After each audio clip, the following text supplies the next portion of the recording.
Hi everyone, I'm Ryan McInerney. I'm here with a couple of church planters from Trinity Grace up in New York City.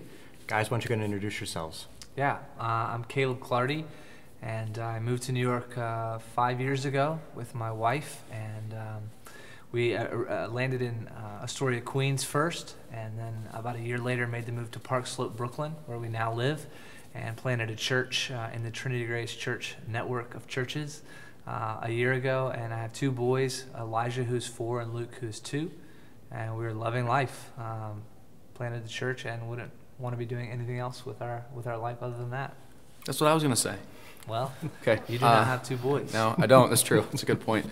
My name's Wasko, and my wife and I moved to New York City exactly 16 months ago in August of 2009.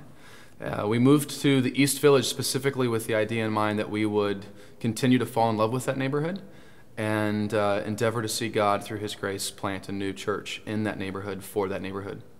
We're lucky enough to have 3 kids, 3 girls, Emma, Kendall, and Carter, who's just now turned 1. So who is Trinity Grace, and what is your calling and your vision for New York City?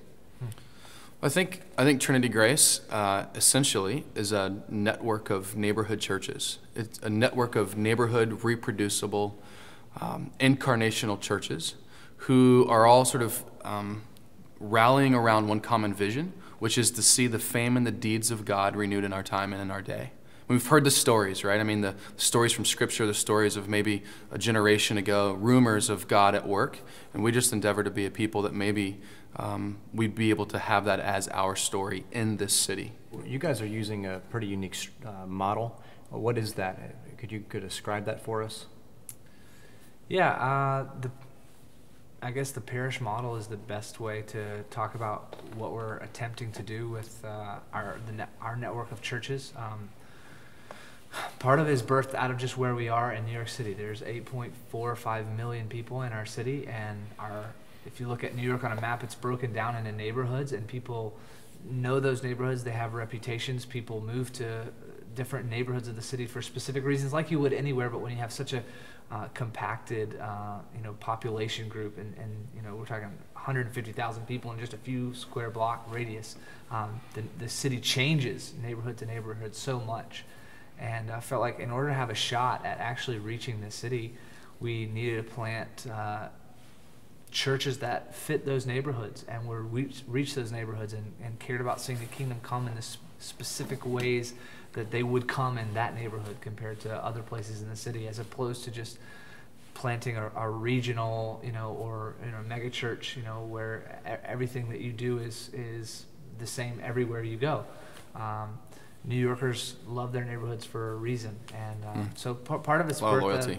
Part of it's birthed out of the mission of the place that we are at, and then also I'll just be honest. Like I've lived in New York for 5 years, and I didn't even think I was coming to plant a church when I first moved to the city, but was deeply invested in wanting to see God move in the city. And so I got connected with people that were doing church planting, and I saw a friend of mine planted a church in Stamford, Connecticut. I actually was associated with and saw a few churches come to the city and try to get started here, and within a few years have to pack up and leave. And they were autonomous, like the guy had been assessed, and they'd raised funds, and they came in and they gave it their best shot, and it was good, and some good things happened, but in the end they weren't able to sustainability to stay here.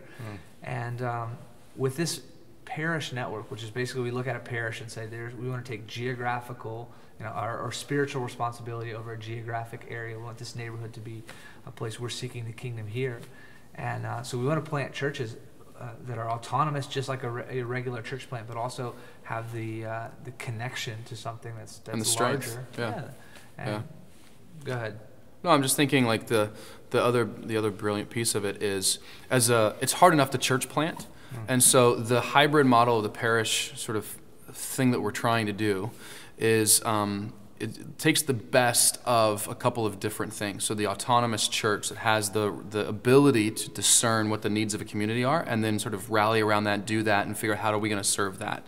But then also the strength of maybe what you would find in a larger church, a mega church or whatever, which is just a wealth of resources, a depth of resources to be able to lean into. And as a startup church, you don't have that. Or if you do, it's lean or it's really expensive. And it might deter or prolong the longevity of sustainability and of growth for that local church. And so the parish model that we're doing with a centralized team that is strong but lean allows the neighborhood church to actually be the best it can be, as strong as it can be. And it provides the sustainability, the agility, the resources for the whole thing to actually work and work really well. So you can leverage each other. Yeah. The strengths of one another. I mean, we all know that one of the most difficult things about church life as a pastor in general is the idea of isolation and loneliness, feeling like I'm out there all by myself. So one of the things that this answers as well is that fact. You as a local parish pastor, you have the responsibility to pastor and lead and cast vision for that group of people. But at the same time, you have a network of people that you can call up and say, hey, listen, I have this problem, or I ran into this issue, or what do you think about this? Or even just being able to get together and speak truth and life into each other's lives, and then also share the vision for the whole movement as well. Okay. There's no reason for us all to make the same mistakes again.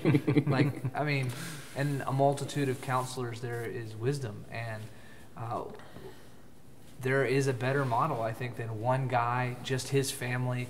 There's places for this, but one guy going out alone, starting from scratch, learning everything, naming his church, doing the whole thing. Now, there's tons of things that you learn in the process of doing that, learning to rely on God. And if a network of parish churches gets to the point where they try to suck all the difficulty out of church planning and prop up churches, they'll be crazy weak. And there's some of that process that you have to go through, but we don't have to make all of the same mistakes in the same ways. And if we can keep people and help, with this shared knowledge base of the stories of the parish churches that have come before, and we can keep each other from making the same mistakes, and so that we make the mistakes in the right ways. The mistakes of faith and risk and obedience, and we tried this new thing, and because we felt like it was the way we were going, and we fell on our face completely. But it wasn't we just couldn't get our head around how to do our accounting the first year, and so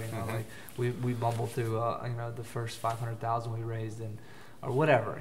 Right. Brent, I want to say this too. I think the conversation about models actually makes me a little nervous to a certain degree. Honestly, good. Because I feel like the temptation is, let's find out what's sort of working out there, or at least from my vantage point, what I perceive to be working, and then let's just sort of transplant that. Let's go after that and get that. Now, while that's probably acceptable and successful in some cases, I think to just go get the model and then transplant it as though it were your own is actually sort of dangerous. So what I love and appreciate about who Trinity Grace is and who we're becoming is we found the parish model. We found this, and we knew it to be true for who we are and who God's calling us to be. And it even actually sort of created a bit of a filter for me or for other people to come into the network. So it's true for who we are. It fits us. It's a model that fits, I guess, is what I'm trying to just caution or just sort of add to the conversation. Sure. Is it's not just let's go out and get the thing that works and let's put it in here and then just do it. I mean, I know that temptation. I've done that before in the past in other ministries, and I could see where people might want to do that. And I would just encourage people to pursue a thing that they know is really authentic and true for who they are and who God's calling them to be, that really fits them. Not just, you know what I'm saying? I'm not going to belabor the point, but